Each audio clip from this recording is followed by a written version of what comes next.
I think we're back live. You guys should hear me. Let's try and add the. Can we actually add the comments on the stream? Yeah, a couple of things to discuss on this Saturday morning.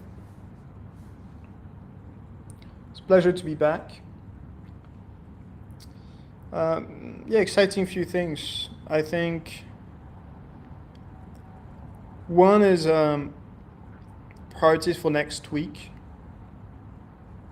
Next week is going to be pretty intense. We've got the free trial going live. So first we went in. You can actually go to app.ProprXYZ. I don't recommend to go there. We haven't set up the challenges. But it's just live out there, so that means these are things you don't necessarily see, but the infra work that goes into it, it's always like doing the pipelines, making sure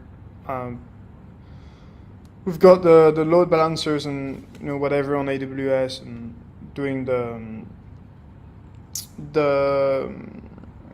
yeah, just the infra work. It takes, like, the move of the DevOps side, it takes a bit of time.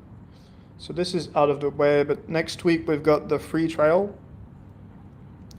So that means the app's gonna go live. We will do quite a bit of growth. We'll announce 1 million in funded account giveaways on our socials. We'll also have our seed round. So I think I've been pretty disappointed with the progress on the registered interest. So we'll see how this works. We might have to make some adjustments. I think we'll see as this goes. We understand market's not so good. But at the end of the day, we've got 2.5 million of interest for 1 million that will go public. And we're also syncing with Swissborg on a few things. So as it stands, it's on the 26th, so on Thursday. Don't know the exact timing, but we're at a stage where we've developed the like the launch pads. So things are getting ready. We're implementing the KYC. I believe KYC is going to be ready towards, if not Monday, like Tuesday next week. So you'll be able to KYC directly on the app ahead of the seed rounds. And I believe there will be sort of AMA that will go live in the next week or so. And today I wanted to discuss about one thing that's pretty exciting. It's the A-booking through Hyperliquid.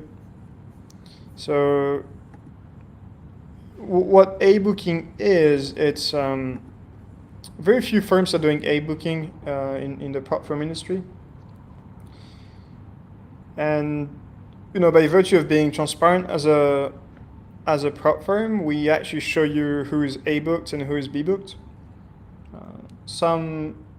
Actually one person mentioned on Discord a few days ago, don't remember which day, is that we're not so transparent if we don't A-book everyone. The reality is we have to build a viable business. Otherwise you can be the most transparent, but you'll just go under if the business is not viable, and for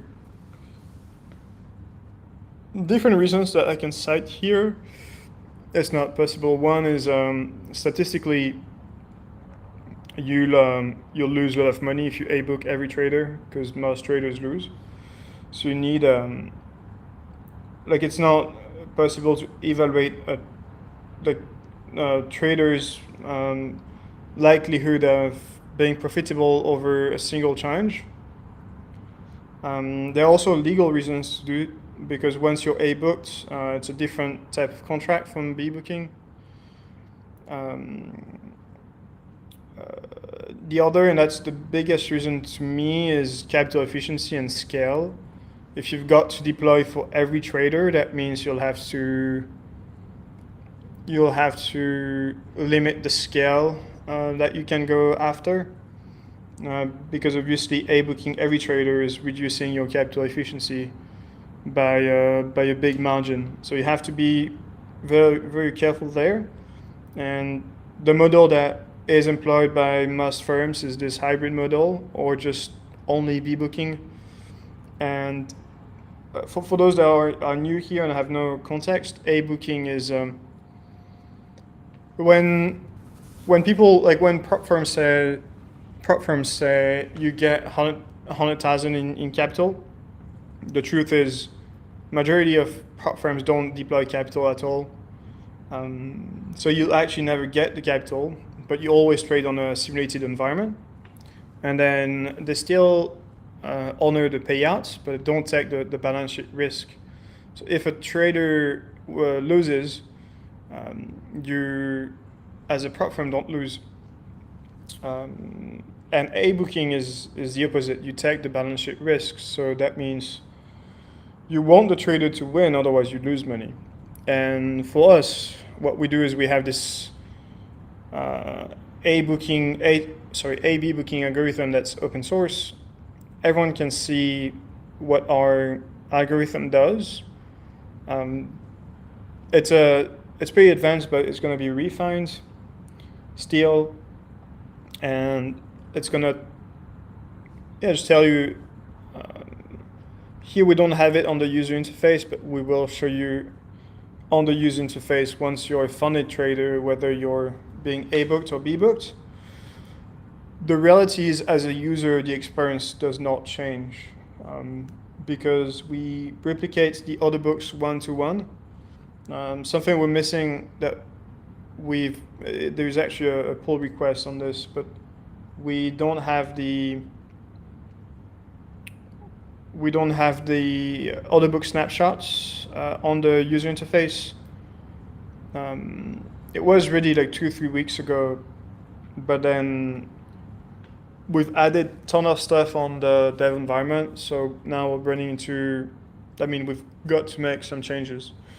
But the reality is, as a user, for us, if you're A-booked or B-booked, the user experience is going to be the same, because we fully replicate the order book of Hyperliquid, and we work back the order book. That means we simulate the slippage one-to-one. We will be able to test exactly how this. Actually, we can test now. If I take a very illiquid asset, we don't have the most illiquid.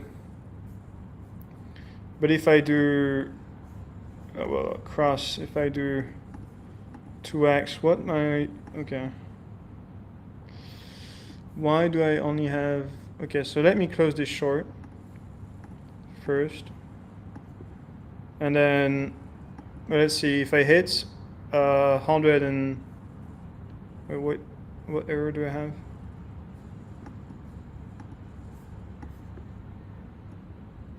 Okay, sorry, we have the OI cap that's not been added. Well, sorry, the max position cap that's not added on the front end. So we need to add this. But let's say I take a long. We don't. Well, I guess you can see it here, but you don't get filled exactly at the mid price because we're replicating the order book, and we'll actually tell you the slippage on here. So you have the estimated slippage, which is computed by how much we work back the order book. So concretely, what this means is if I compute this in Pengu, 6 million Pengu is going to get filled at basically this price here, which is a few, like 0.07%. So we replicate slippage one-to-one, which is pretty cool. I actually want to see if whatever I did. All right, so that worked. You see, now I'm jumping topics, but the position that I've added got replicated on Hyperliquid, and if I were to close this position, that would also close it on on Hyperliquid side. So you see here, there's actually a bug because of what we've just done. But if I were to take, for example, BTC, it's the earliest you won't ever. I've basically just developed that. But if I take a 100K BTC trade, that is being replicated. Like you see, the position value is a 1 to 1,000, and that's the first instance of a booking through Hyperliquid, and that's going to be the end user experience for someone that's a booked, and people will be able to see the assigned address that they have, and we would be able to match the transaction on Hyperliquid and have this on shown somewhere in the UI. Maybe that's on positions. Surely in trade history we'll be able to tell you exactly where you got filled. But the end user experience is going to be the same whether you're A booked or B booked. And what's likely going to happen is, if we look at the roadmap, we're strictly following the roadmap. FY, this is for Q2 Hyperliquid integration, so we are ahead of schedule here.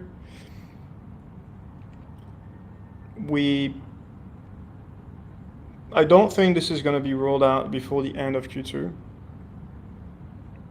Although you see an MVP state, we need to have guarantee. It's a much bigger system than you might think about because it involves real capital. At one point, we might have a vault, and like a vault where user can deposit capital and where we route this to A-book traders. So it's a lot more complicated than it seems. And today, it's basically the only thing that's done is the routing. But you need to account for the risk management, capital efficiency. It's a big pile of work, but something we're working towards. Not every day, but pretty often. Wanted to show this piece of work, something I'm really excited about. A couple of other things. A few things I don't discuss at length on these calls is the growth. You have to understand that probably 70%, at least above 50% of traffic of the prop firm is going to be led by affiliates. And that's what we are looking at the moment. Not looking at, but working towards at the moment. If you look at our transparency board, transparency is where we show you everything about the prop firm. So when I say the interest is stelling, we've had basically just 100K or 100K of interest in the last week or so. You can see a social growth, and we've added the affiliate program, so you'll be able to see close to real time what is updated on a weekly basis, the number of affiliates that are partnered with us, and that's, I think, is a good indicator of the growth prospects, because yes, I don't have to explain so much. Affiliates are trading communities, traders, basically people that have a reach that will funnel the traffic to our platform. And you'll see this grow over time. Today we've only got 4 affiliates. It's going to grow to a pretty insane number at some point. And if you're interested in the affiliate program, obviously we don't accept everyone there, but you'll see, I guess, who we announce or who is announcing the partnership. And A couple of things I've decided to add on the transparency dashboard as we go live for the free trial, and after the free trial. So the rollout is going to be, we're going free trial and then we'll have a phased rollout with the waitlist. Today we've got 206 people on the waitlist, and it's first going to be friend of ours, people that we really trust to be the first founded traders, so that if there is any issues on the payout system or anything that's related to the user experience, that we can always we have some buffer. So we're not going to be perfect on day one, and trust in a prop firm is really, really important. This is going to change quite drastically next week to something that's hooked up to the prod environment. You'll see the number of active traders who are on the free trial, who are purchasing accounts, if they're purchasing accounts, so the actual funded, and then later funded participants. You'll see their positioning in real time. You'll see, it's the mode of the company, but we'll be super transparent on this. So next week's going to be packed, just excited, and I just can tell it's going to be a lot of work next week. So this weekend for me is really where I love weekends, mainly because it's a way in which you can be in the flow and do pretty, I guess, more like R&D work or the heavier lifts. In the week, you don't have so much time to think about stuff so much. You're very zoomed in, and on the weekend, to me, is really when I can zoom out. And some ask, like, when do you rest? I basically won't rest for the whole of 2026. You'll see the numbers grow, like the revenue numbers grow up on the stream, and then people will be like, this guy is really going to hit the 10 million, and I really am going to hit the 10 million. It's like, I know it's coming, and I also know what it takes. It's not my first rodeo. Not sure if that's something I can say, but it's not. I see a lot of people commit to saying I stream every day, and then when they get tired, I think I did a stream where I was super tired back last week. I think like probably last Friday or last Saturday. That week was a bit too much, and so that times where you just don't have the energy, and you're like, I wanna chill, but yeah, ain't gonna happen, unless I'm like really sick, or I think even if I'm sick or like potentially traveling, if I'm traveling, obviously for 24 hours. Anyway, saying complete bullshit. The other thing I'm interested in completing for the weekends, it's going to be mainly growth stuff. Growth as in, how do we maximize the number of waitlists and people that basically want to be users beyond the affiliate program, affiliate program is very simple. You obviously need just workforce and sending a lot of DMs and having the right contacts, which will come over time. That's a guarantee. We're obviously facing a lot of big folks. The deals you see are crazy deals. Some traders that are partnered with prop firms that get 20K, 30K a month, which makes sense. Like the way we think about this is, and we will display some of these metrics, but it's the LTV and CAC, so customer acquisition cost. And whenever we look at a deal, to us, it's we understand that our LTV is gonna be somewhere in the $200. LTV is the lifetime value of a customer.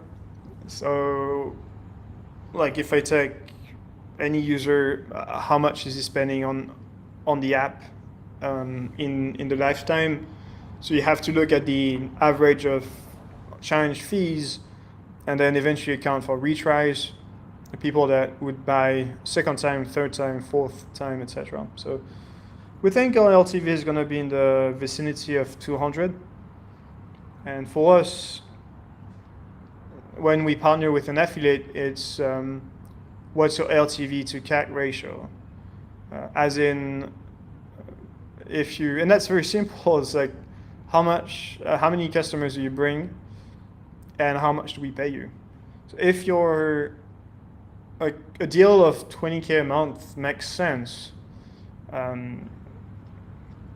if you're bringing like a certain amount of traders in the platform, and CAC for a prop firm is initially we'll have to be very aggressive, and we'll also have rebates in proper tokens.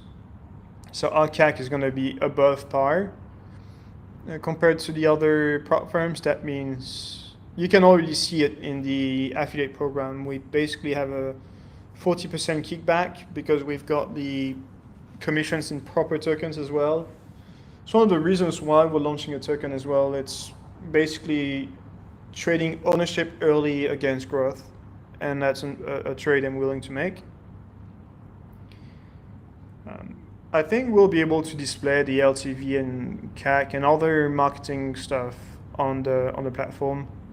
That's also something you don't see, is the whole affiliate program, which means like the tech behind it you don't see. It's obviously when we sign a deal, because today we only have 4 deals that are signed, but like basically like dozens in the pipe, and you want to track how the deals are, if the deals are good. For example, if we assume that someone's going to bring us 50 traders a month, but then the reality is a month or two after, it's the numbers we track aren't good, then you probably have to we'll have to make some assumptions on, especially in the current market phase, on the deal. And you also have some deals that are, let's say, flagship deals. At some point we'll want to make a statement to the industry to say, hey, we're able to partner with those folks and do the bigger deals like 20K a month in USDC, which might seem insane, but it's all comes down to your expectation of traders that you onboard. And it's not just this, it's also the quality of traders that you onboard. If they are beginners, if they are experts. Obviously, as a prop firm, if you have experts and experts aren't very capital efficient for us. That's just the reality of the business. So it's all something you don't see, but that's taking quite some work on the back end side, and we haven't been transparent on the matter so far, mainly because it's fairly new.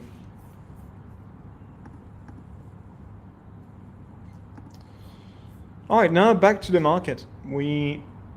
I've taken a trade. Feel free to join my Telegram. I'm sharing on my Telegram the exact market thoughts in real time. The link is I'm probably gonna be adding this to my Telegram, to my X profile. Let me do it now. Wait, how does that work? I'm such a boomer for some stuff, it's crazy. Share. Okay, let me.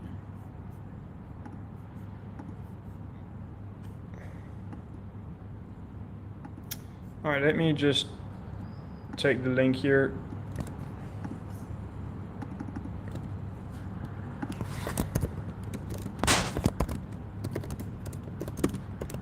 I've added, yeah, there we go. All right, so wait, how does that work? We can't include invite characters. That means what the, okay, is this? All right, so now you can go on my profile and check for yourself. We've taken a trade. I don't want to open my Telegram mostly because I've got some private messages in there, but you can just head to the Telegram and see the updates that we've made. We also have, I have to replicate that on the prop firm, just haven't taken the time or had the time. We've closed our tower short. It was probably a wrong move. I think you can let it run a lot more. I just think that we were a bit too overweight shorts, and I wanted to. We caught like a 10% move. We got there and then exited at 272, and then I think we could have held this back to down there, but I just thought that we might just have some retest, and I just wanted to TP after a 10% move. In hindsight, I think we should have kept this. We should have just kept this and wait, let me actually close everything. Wait, no, it's okay. We should have just kept it and roll with it. I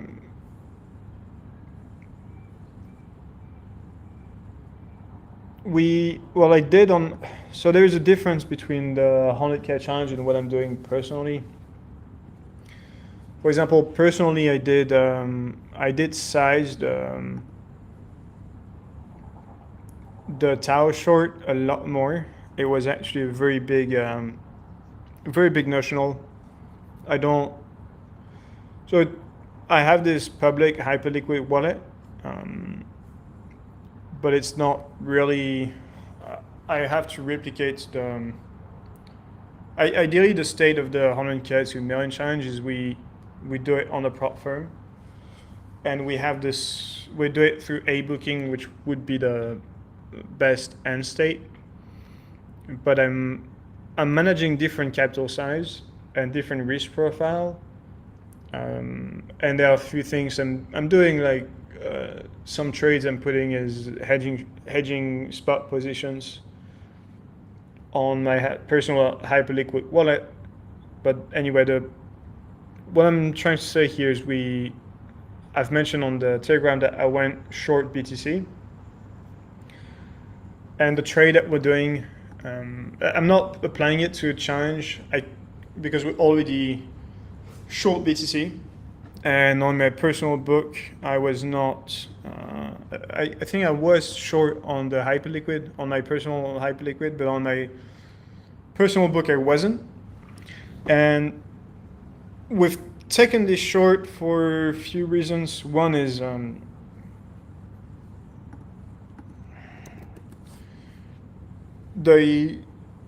I never take longs on weekends. It would come in very specific scenarios. One is, it's probably just when we are in a strong uptrend. If we're not in a strong uptrend, I don't believe some, specifically since we have the ETF. I think weekend price action, I don't have the data. Would love to have the data, but what's the risk reward of holding longs on weekends? Since we have if you take the longs on weekends in a downtrend, I don't think your risk reward of holding longs is any good. And the setup we have at the moment is the exact same setup that we've had last weekend. or you have a correction on the S&P. We've closed at 1.5% drop, which is a very considerable drop. For the S&P, we are below the moving averages. The VIX is, obviously that's correlated. Like every time you've got a drop in the S&P, you often have a VIX spike, mainly due to hedging. We also had, the drop came at the same time as the triple witching, like the OPEX. And I'm not, honestly don't have an edge so much in TradFi. So I could say a few clever things, but I've never been profitable in TradFi because I've never traded TradFi. Might come to a stage at some point, but the only thing I know is crypto hates uncertainty, and weekends is where the spot seller, like the crypto people, have little conviction. So when you'll basically be the first to sell because it's the highest, like the most risky asset, which means that if you have a bad headline, you usually sell off. And also for structural reasons, because if you're a TradFi guy and you don't want to be margin calls on Monday or Tuesday, and you want to just replenish your margin, you'll take your most liquid asset, which is, which you can cash out and sell on every day, and that's BTC. So thinking that there is no correlation to the downside, I think, is really wrong. And every time someone said crypto is very strong in spite of Jordan in the equity market, I was proven wrong. However, I have to say that if I just look at the facts, SPX to BTC. Wait, is this? Yeah, SPX to BTC. The time I'm interested to look at is what we were doing in April. Wait, where is April? So you see the drop. The drop in April, so i.e. the tariff drop, we had front run this. So here from Jan to March, we took that drawdown, 20% drawdown. And then by the time S&P sold off, if we look at let's look back at this. By the time it sold off, so it sold off specifically in the meat of the move was between the 25th of March and first week of April. If we look at SPX to BTC,